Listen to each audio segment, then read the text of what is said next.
എനിക്ക് I cannot explain ഞാൻ എന്ത് കണ്ടു.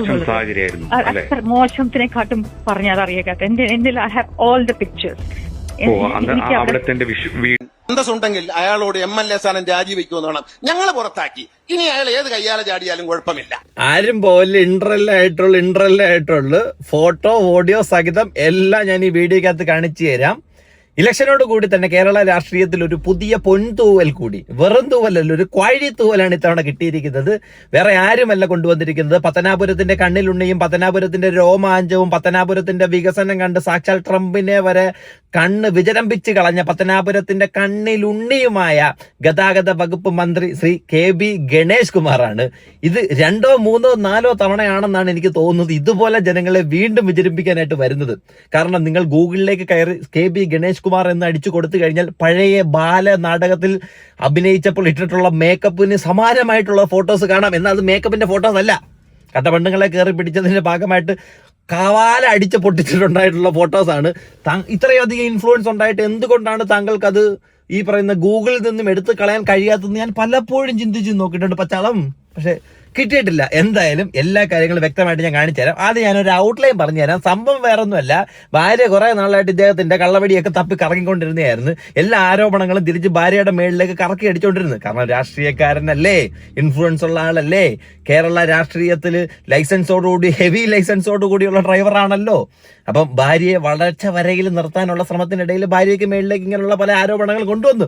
അങ്ങനെ ഇരിക്കുക വാളകത്ത് പുള്ളിക്കാരന് ചെറിയൊരു വീടുണ്ടായിരുന്നു, തമിഴിലൊക്കെ പറഞ്ഞ ചിന്ന വീടെന്നൊക്കെ പറയായിരിക്കും. അപ്പം അങ്ങനെ ഒരു വീട്ടിലേക്ക് ചെന്ന് കയറുകയും ഭാര്യ കൈയോടെ പൊക്കി കുറച്ചധികം ഫോട്ടോസ് ഉണ്ട്. അത് മറ്റേ വണ്ടർലയിൽ കയറിയ ഫോട്ടോയോ നേച്ചറിന്റെ ഫോട്ടോയോ കാര്യങ്ങളോ ഒന്നും അല്ല.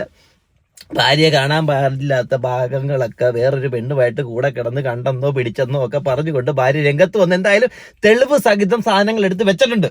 ഇനിയിപ്പോ KB ഗണേഷ് കുമാർ പറഞ്ഞു വരുന്നത് ഇതെല്ലാം ആണ്. അങ്ങനെ ആയിരിക്കും പറഞ്ഞുകൊണ്ട് വരാനായിട്ട് പോകുന്നത്. കാരണം ഈ AI കണ്ടുപിടിച്ചത് തന്നെ ഇങ്ങനെ പല ആവശ്യങ്ങൾക്കുമാണെന്ന് ഈ കണ്ടുപിടിച്ചവർ പോലും ഒരിക്കലും അറിഞ്ഞു കാണത്തില്ല. എന്തായാലും അത് നല്ല രീതിയിൽ ഉപയോഗിക്കാം, ചീത്ത രീതിയിൽ ഉപയോഗിക്കാമെന്ന് ഇതുപോലെ കുറെ ആവശ്യങ്ങൾക്ക് നമുക്ക് മനസ്സിലാവുന്നുണ്ട്. അപ്പം അതിലേക്ക് വരുന്നതിന് തൊട്ടു മുമ്പായിട്ട് ഇദ്ദേഹം പറഞ്ഞിട്ടൊരു പ്രസ്താവന, പ്രണയമുണ്ട് അതിലാരും കൈ കടത്തണ്ടെന്ന്. ആശാൻ, ഇത് പ്രണയമല്ല, ഇത് കള്ളവടിയാണ്. ഇതിനകത്താരും കൈ കടത്തരുതെന്ന് പറയാനായിട്ടെ നിങ്ങൾ എന്നാൽ പിന്നെ ഈ രാഷ്ട്രീയത്തിൽ നിൽക്കുകയും ജനപ്രതിനിധിയായിട്ട് നിൽക്കാത്തൊരു വ്യക്തിയായിരിക്കണം. നിങ്ങൾ ഏതെങ്കിലും ലോക്കൽ രാത്രി ജോലിക്ക് പോയിട്ട്, അല്ല വൈകിട്ട് ജോലിക്ക് പോയിട്ട്, രാത്രി ജോലിക്ക് പോലും കേട്ടോ, വൈകിട്ട് ജോലിക്ക് പോയിട്ട് വീട്ടിൽ വരുന്ന ഒരാളാണെങ്കിൽ ആരും ചോദിക്കാനും കൊടുക്കാനും വരത്തില്ല. അണ്ണ ഇതുപോലെ സെറ്റപ്പ് പരിപാടികളൊക്കെ നടന്നിട്ട് മറ്റേ പടക്കങ്ങൾക്കിടയിൽ ഗർഭം കലക്കി കണക്ക് രാഹുൽ മാങ്കൂട്ടത്തിന് 2 ഗർഭം കലക്കിയപ്പോഴത്തേന് അതിന് പോയി ഓടി നടന്ന് പല പ്രസ്താവനകളും ഉണ്ടാക്കി അങ്ങോട്ട് പറഞ്ഞിട്ട് നിങ്ങൾ വന്നിട്ട് വലിയ മാതൃക പുരുഷോത്തമന്റെ കണക്ക് ജനങ്ങൾക്ക് മുന്നിലൊക്കെ കാണിച്ചിട്ട് ഇതാ അടക്കം കട്ടിലടിന്ന് ഭാര്യ കൈയോടെ പൊക്കിയ അവസ്ഥ ഒന്ന് ആലോചിച്ച് നോക്കെ. ഇത് കാണുന്ന ജനങ്ങൾ എന്താ പൊട്ടന്മാരായിട്ട് ഇതെല്ലാം കണ്ടിട്ട് മിണ്ടായിരിക്കണമെന്നാണ് നിങ്ങൾ ഈ പറയുന്നത്. എന്തായാലും ഇതിന്റെ ഭാഗമായിട്ട് താങ്കൾ, അതായത് KB ഗണേഷ് കുമാർ എന്ന് പറയുന്ന വ്യക്തി രാഹുൽ മാങ്കൂട്ടത്തെ കുറിച്ച് പറഞ്ഞിട്ടുള്ളൊരു കാര്യം നമുക്ക് കേൾക്കാം. അതിനുശേഷം സ്വന്തം ഭാര്യയുടെ വോയിസും സ്വന്തം ഭാര്യയ്ക്ക് പറയാനുള്ള കാര്യം എന്താണെന്നും വാളകത്തെ വീട്ടിൽ നടന്നത് എന്താണെന്നും കൈയോടെ പൊക്കിയത് എന്താണെന്നും വ്യക്തമായിട്ട് ഞാൻ അത് കാണിച്ചു തരാം. അധപ്പതനം എന്നല്ലാതെ എന്ത് പറയാൻ. ഉണ്ടെങ്കിൽ അയാളോട് MLA സ്ഥാനം രാജിവെക്കുമെന്ന് വേണം. ഞങ്ങൾ പുറത്താക്കി, ഇനി അയാൾ ഏത് കയ്യാലെ ചാടിയാലും കുഴപ്പമില്ല എന്ന് വിചാരിക്കുന്നത് ശരിയല്ലല്ലോ. അയാളെ പുറത്തു പോകാൻ പറയൂ. ഞങ്ങളുടെ യൂറോപ്പിൽ കിട്ടിയ ഈ MLA സ്ഥാനം രാജിവെക്കൂ എന്ന് പറയാൻ ഒരു തവണ ധൈര്യമില്ലാണ്. എന്തോ ഒരു പേടിയുണ്ട്, എന്തോ ഒരു സാധനം ഏതാ ഉണ്ട്. അധപ്പതനം എന്നല്ലാതെ എന്ത് പറയാൻ. തികച്ചും അധപതനമെന്ന് മാത്രമേ ഇതിന് പറയാനായിട്ട് കഴിയൂ. ഇനി കാണുന്ന ജനങ്ങൾ ഒരാൾ പോലും ഇദ്ദേഹത്തിന് ഇവിടെ രാജിവെക്കുക എന്ന് പറയരുത്. കാരണം ഈ പറഞ്ഞത് സ്വന്തം മനസ്സിൽ നിന്നാണ് പറഞ്ഞതെങ്കിൽ ഒരാൾ പോലും പറയാൻ കാത്തു നിൽക്കാതെ അതിന് വ്യക്തമായ ഒരു ധാരണ താങ്കൾ തന്നെ കാണിച്ചു തരണം. കാരണം തെറ്റ് പറ്റിയിട്ടുണ്ടെങ്കിൽ അത് എങ്ങനെ കഴുകി കളയണം എന്ന് നിങ്ങൾ ഇതോട് കൂടി ഒന്ന് കാണിച്ചു തന്നു കഴിഞ്ഞാൽ വളരെ നല്ല കാര്യമായിരിക്കും. ആരാൻ്റെ അമ്മയ്ക്ക് ഭ്രാന്ത് പിടിച്ചു കഴിഞ്ഞാൽ കിടന്ന് കാണാനൊക്കെ നല്ലതായിരിക്കും. അതിന് വേണ്ടിയിട്ട് ഗർഭം കലക്കിയായിട്ടുള്ള രാഹുലിന്റെ പുറകെ കിടന്ന് ഇതുപോലുള്ള പരിപാടികളൊക്കെ അഴിച്ചു വിട്ടിട്ട് അണ്ണം കിടന്ന് കാണിക്കുന്ന മെഴുകിയ പരിപാടിയെന്ന് ആലോചിച്ച് നോക്കേ. എന്തായാലും ഇതിന്റെ ഭാഗമായിട്ട് നമ്മുടെ രാഹുൽ മാങ്കൂട്ടം പുറത്ത് വന്നിട്ടുണ്ട് കേട്ടോ. ചുമ്മാ ഒന്നുമല്ല, പൊത്തിലിരുന്ന് എല്ലാം ചാടി വെളി വന്നിട്ടുണ്ട്. സുന്ദരല്ലേ? ഏതാണ് എന്തോന്നറിയ ഇത്? ഈ പെണ്ണ് കേസ് ആയിട്ട് അകത്തോട്ട് വന്ന ഗോവിന്ദ് ചാമി താണ്ട രാഹുല് എല്ലാം നല്ല ചുമന്ന് തുടുത്ത് ആപ്പിളും തക്കാളിയും കണക്കൊക്കെ പുറത്തോട്ട് വരുന്നു. ഇത് എന്ത് ഇതിനകത്ത്? നിങ്ങളൊരു കാര്യം പറയണം, യുവതലമുറ ജോലിയില്ലാത്തവർക്ക് സാലറി കൂട്ടുന്നു, ദാണ്ട ഇരുന്ന് ഗ്ലാമറായിട്ട് പുറത്തോട്ട് വരുന്നു. അങ്ങനെ ഒരു യുവാവിന് വേണ്ടിയിട്ടുള്ള പല കാര്യങ്ങളും ഗവൺമെന്റ് വഴി, കോടതി വഴി ഈ പറയുന്ന ജയിലിൽ അറേഞ്ച് ചെയ്ത് കൊടുക്കുന്നുണ്ട്. ഇതൊക്കെ കാണുന്ന ആൾക്കാരുണ്ടല്ലോ. പിന്നെ എങ്ങനെ ക്രിമിനൽസും കൊലപാതകികളും ഇതുപോലെ പോടേ എഴുതേറ്റ് മനുഷ്യന്. നിങ്ങൾക്കതറിയില്ലേ? നിങ്ങൾക്കറിയില്ലേ? അത് സെലക്റ്റീവ് ആകുന്നതുകൊണ്ടാണോ നിങ്ങൾക്കതറിയാത്തത്? എൻ്റെ ചോദ്യം, കൊട്ടാരക്കര മേഖലയിൽ നിന്ന് 112 ഏതെങ്കിലും ഒരു സ്ത്രീ വിളിച്ച് പരാതി പറഞ്ഞിട്ടുണ്ടോ? ആ പരാതിയുടെ അടിസ്ഥാനത്തിൽ ആ സ്ഥലത്തേക്ക് പിങ്ക് പോലീസ് എത്തിയിട്ടുണ്ടോ? പിങ്ക് പോലീസ് എത്തിയിട്ടുണ്ട് എങ്കിൽ എന്ത് നടപടി സ്വീകരിച്ചു?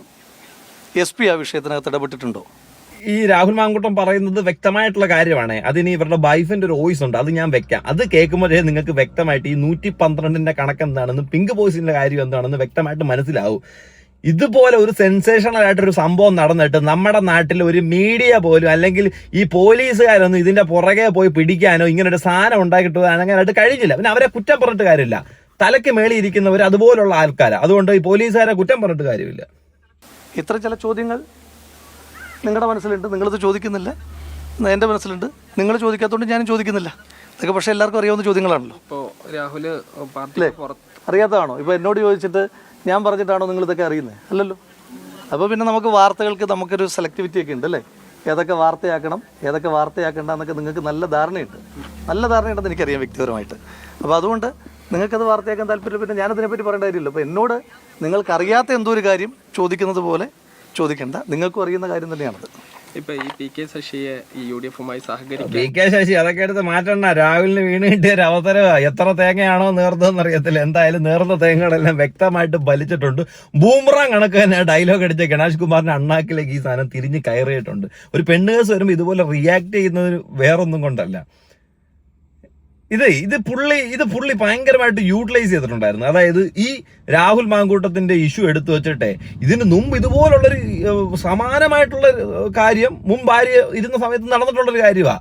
അതിന്റെ ഫോട്ടോസും വീഡിയോ തെളിവുകളും സഹിതം ഇപ്പോഴും DNA ഒക്കെ എടുത്തു കഴിഞ്ഞാൽ അവരും ഇവരുമൊക്കെ ആരാന്റെ അപ്പനാന്നൊക്കെ പറയുമെന്നൊക്കെയാണ് നാട്ടുകാർ പറഞ്ഞുകൊണ്ടിരിക്കുന്നത്. എന്നിട്ട് അതിന്റെ ഇടയിൽ കൂടെ കിടന്നുകൊണ്ട് രാഹുൽ മാങ്കൂട്ടത്തിൽ 2-3 ഗർഭങ്കലൊക്കെ അങ്ങോട്ട് വന്ന് പൊട്ടിയപ്പോഴത്തേന് ദീപാവലിക്ക് കമ്പിത്തിരിയായിട്ട് ഇറങ്ങുന്ന കണക്ക് അണ്ണൻ ഇറങ്ങിയത്. അതിനുശേഷം ഇപ്പോൾ വീണ്ടും കിടക്കുന്ന അടുത്ത ഭാര്യയിൽ വന്നതിന് ശേഷം അടുത്ത പരിപാടി. അണ്ണന് പ്രണയ രോഗിയാണ്. അണ്ണൻ വെറും പ്രണയ രോഗി എന്നല്ല ഇതിന് പറയുന്നത്, നരമ്പ് രോഗി എന്നായിരിക്കും ചിലപ്പോൾ ഇതിന് പറയുന്നത്. എന്തായാലും സ്വന്തം ഭാര്യയ്ക്ക് ഇതുമായിട്ട് ബന്ധപ്പെട്ട് തങ്ങളെ കുറിച്ച് പറയാനുള്ള അഭിപ്രായം എന്താണെന്ന് ഞാൻ വ്യക്തമായിട്ട് അതൊന്ന് കാണിച്ചു തരാം. ഓക്കെ.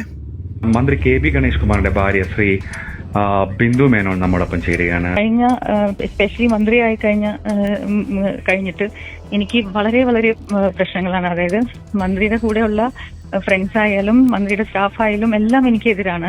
പറഞ്ഞു കഴിഞ്ഞാൽ ഒബ്വിയസ്ലി പവറിന്റെയും പൊസിഷന്റെയും കൂടെയല്ലേ ആൾക്കാർ നിൽക്കുള്ളൂ. So I been completely alone. പക്ഷെ ഞാൻ എന്റേതായ ഇതിൽ, കാരണം എനിക്ക് അത്രയും പേടിയാണ്.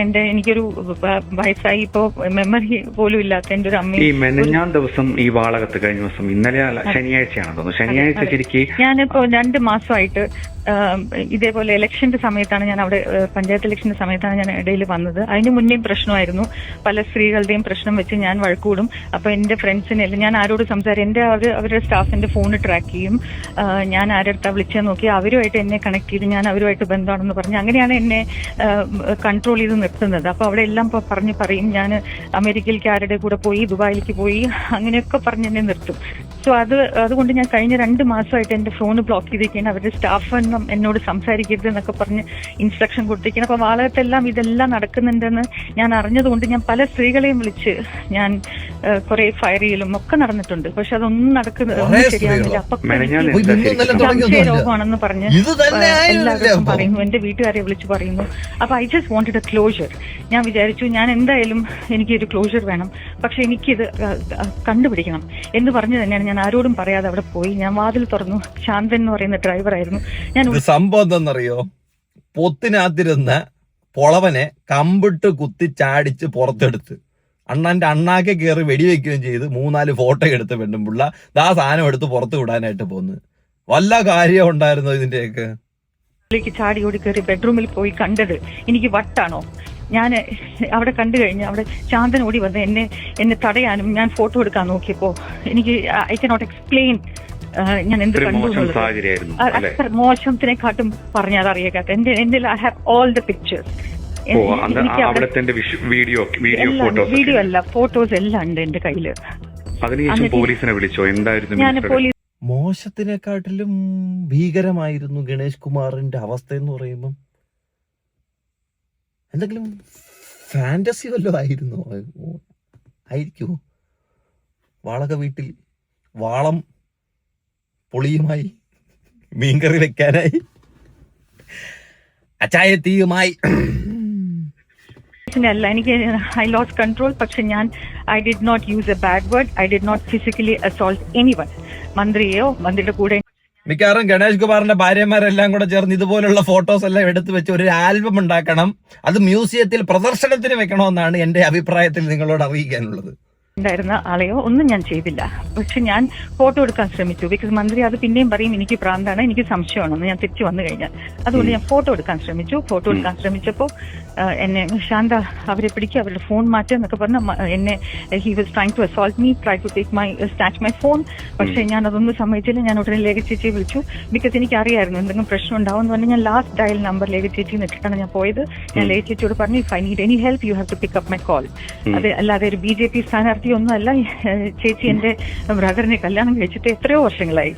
സോ അത് വിളിച്ചു. അപ്പൊ ചേച്ചി പറഞ്ഞു Bindu immediately you call control room 112. അങ്ങനെയാണ് ഞാൻ വിളിച്ചത്. ഞാൻ ലേഖ ചേച്ചി എന്ന് പറഞ്ഞ് വിളിച്ച് കണ്ടപ്പോ അവരെന്നെ ഒന്നും ചെയ്യാൻ അവർക്ക് പറ്റിയില്ല. ഞാൻ ഓടി. I Rann out. പോലീസ് വന്നു കഴിഞ്ഞ് പുറത്തേക്ക് വരാൻ നേരത്ത് പ്രദീപ് എന്ന് പറഞ്ഞാല് എന്റെ വാതിൽ തുറക്കാൻ സമ്മതിച്ചില്ല. വാതില് എന്റെ കൈ പിടിച്ച് വാതിൽ അടയ്ക്കാനൊക്കെ നോക്കി. ഞാൻ ഹെൽപ്പ് ഹെൽപ്പ് എന്നൊക്കെ പറഞ്ഞ് നിലവിളിച്ചു. അത് കഴിഞ്ഞ് പോലീസ് വരുന്നതിന് മുന്നേ തന്നെ ഗണേഷ് കുമാർ ഈ സ്ത്രീയായിട്ട് സ്ത്രീനെ കൊണ്ടുവന്ന കാറിൽ ശാന്തം കയറ്റി. ശാന്തം കൊണ്ടുപോയി. ഗണേഷ് കുമാർ ഉള്ളിലേക്ക് ഓടി വാതിലെടുത്തു. ഗണേഷ് കുമാറിന്റെ ഓട്ടം ഉണ്ടല്ലോ, ആ ഓടിയ വഴിക്ക് പുല്ല് പോലും കിളിച്ച് കാണത്തില്ല. ഇനി നമുക്ക് കാര്യത്തിലേക്ക് വരാം. ഇത്തരത്തിലൊരു ആരോപണം വരുമ്പോഴത്തേക്കിന്, അതും സ്വന്തം ഭാര്യ ഇതുപോലൊരു അലിഗേഷൻ എടുത്ത് മുന്നിലേക്ക് വെക്കുമ്പോഴത്തേക്കിന് അല്പമെങ്കിലും നാണവും മാനവും ഉണ്ട് എന്നുണ്ടെങ്കിൽ ആ മന്ത്രിസ്ഥാനം അങ്ങോട്ട് രാജിവെച്ചിട്ട് അന്വേഷണത്തിന് അങ്ങോട്ട് വിട്ടുകൊടുക്കണം. കാരണം ഇതുപോലൊരു അലിഗേഷൻ 118 പിങ്ക് പോലീസിലേക്ക് വിളിച്ചിട്ട് ഈ ഒരു സാധനം ആ സമയത്ത് കേസ് പോലും ആയിട്ടില്ല. അങ്ങനെ പണവും പവറും പറയുകയൊക്കെ ഉള്ളവർക്ക് ഈ സാമാനവും ഈ പോലീസും ഒന്നും ചെയ്യാൻ കഴിയത്തില്ല എന്നുണ്ടെങ്കിൽ സാധാരണക്കാരുടെ അവസ്ഥ എന്തോ? സാധാരണക്കാർക്കാണ് ഇതുപോലൊരു സാധനം വരുന്നതെങ്കിലോ? നീയൊക്കെ നിന്റെ തോന്നിവാസത്തിന് പല പെണ്ണുങ്ങളെ പിടിക്കാനും വിളിക്കാനും വലിക്കാനും തൊലിക്കാനും പറിക്കാനും ഒക്കെ പോവുകയും ചെയ്യും. ബാക്കിയുള്ളവന് അതുപോലെ വല്ലതും ചെയ്തു കഴിഞ്ഞാൽ ഉള്ള എടുത്ത് അകത്തിടും, ന്യൂസ് ഉണ്ടാക്കുന്നു, വീട്ടുകാരെ ഉണ്ടാക്കുന്നു, മറ്റേത് മറിച്ചതെന്നൊക്കെ പറഞ്ഞുകൊണ്ട് ഒരുത്തന്റെ അല്ലെങ്കിൽ ആ ഒരു പെണ്ണിന്റെ ജീവനില്ലാത്ത ഉണ്ടാക്കുന്ന രീതിയിലേക്ക് കൊണ്ട് കാണിക്കും. നീയൊക്കെ കാണിക്കുമ്പോഴത്തേന് ആരും വരുന്നില്ല. പാൽപ്പായസം, നാണമില്ലാത്ത പരിപാടി. അല്പമെങ്കിലും നാണവമാനം ഉണ്ടെങ്കിൽ ഈ മര്യാദയ്ക്ക് ഈ മന്ത്രിസ്ഥാനം രാജിവെച്ചിട്ട് അന്വേഷണം അങ്ങോട്ട് വിട്ടുകൊടുത്തിട്ട് അതിനകത്ത് നിങ്ങൾ സത്യം തെളിയട്ടെ. അല്ല, ഉണ്ടെങ്കിൽ തെളിയും കേട്ടോ, ഇല്ല തെളിയത്തില്ല. ഉണ്ടെങ്കിൽ നിങ്ങൾ തെളിയിച്ച് കാണിക്കുക. കാരണം 118 പിങ്ക് പോലീസിനെ വിളിക്കുന്നതും പിങ്ക് പോലീസ് വരുന്നതും ഒന്നും ചെറിയ കാര്യമൊന്നുമല്ല, വലിയ കാര്യങ്ങളൊക്കെ തന്നെ. ഒരു പെണ്ണിനെ വീട്ടിൽ പൂട്ടിയിടാൻ നോക്കിയതൊക്കെ സാധാരണക്കാരായിരുന്നെങ്കിലും എൻ്റെ പൊന്നളിയാ ഒന്ന് ആലോചിച്ചു നോക്കെ. കാണിച്ചു കൂട്ടിയ കാര്യങ്ങളൊക്കെ ആരും അറിയാത്ത കുഴിച്ചിടാനായിരുന്നില്ലേ പ്ലാന്? പക്ഷെ എല്ലാം അറിഞ്ഞു. ആരറിയിച്ചു? സ്വന്തം ഭാര്യ അറിയിച്ചു. അപ്പം നേരത്തെ രാഹുൽ മാങ്കൂട്ടത്തിന് പറഞ്ഞിട്ടുള്ളത് അല്പമെങ്കിലും ഉളുപ്പും നാണോമാനോ ഉണ്ടെങ്കിൽ MLA സ്ഥാനം രാജിവെക്കണമെന്ന്. അത്രയും പറയുന്നില്ല. മന്ത്രിസ്ഥാനം അങ്ങ് രാജിവെച്ചിട്ട് ബാക്കി കാര്യങ്ങൾ എന്താണെന്ന് വെച്ചാൽ നോക്കുന്നതായിരിക്കും നല്ലത്.